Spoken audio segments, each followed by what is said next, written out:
Mr. Jelly. Poor Mr. Jelly was frightened of everything and anything. At the slightest little thing he would quiver and tremble and shake and turn to jelly.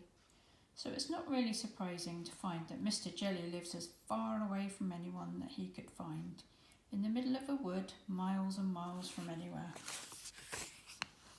The story begins one morning when Mr. Jelly was asleep. It was a beautiful autumn morning. The sun was shining, the leaves on the trees had turned to a glorious red, and the wind stirred gently in the treetops. A single leaf fell gently from the tree right outside Mr. Jelly's house and quietly brushed against his bedroom window as it fell. Mr. Jelly awoke with a start. "What's that terrible noise?" he cried. "Oh heavens, the house is falling down. Oh disaster, it's an earthquake. Oh calamity, it's the end of the world." And he hid under the bedclothes, trembling with fright.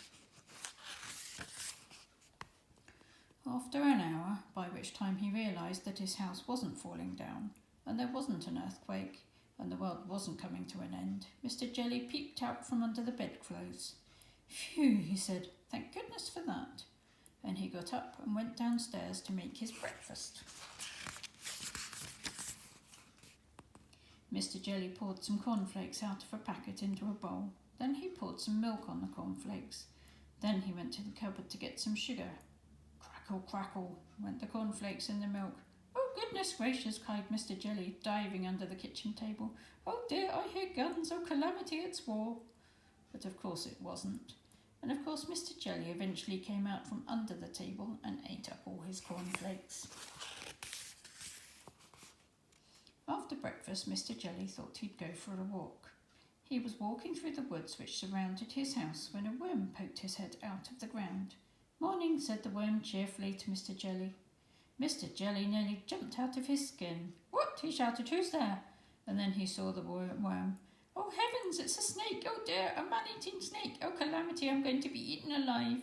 And he jumped up into a tree. "What a performance," commented the worm, and went back into his hole. After an hour, Mr. Jelly felt brave enough to climb down from the tree and continue his walk. Eventually he came out of the other side of the wood and into a field. Mr. Jelly glanced nervously around. It was an empty field. Or was it?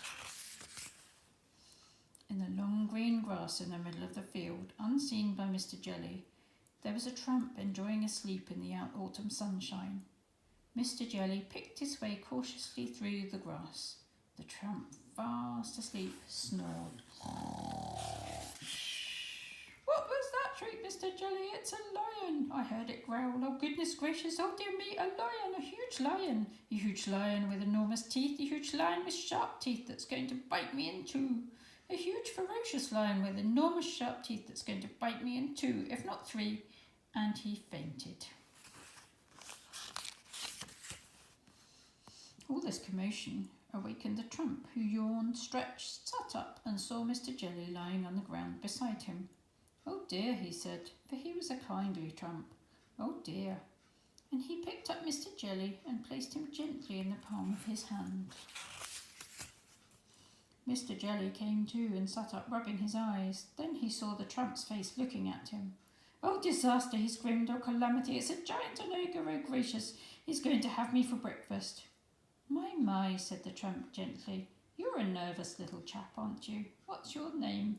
"Mr. Jelly," stammered Mr. Jelly.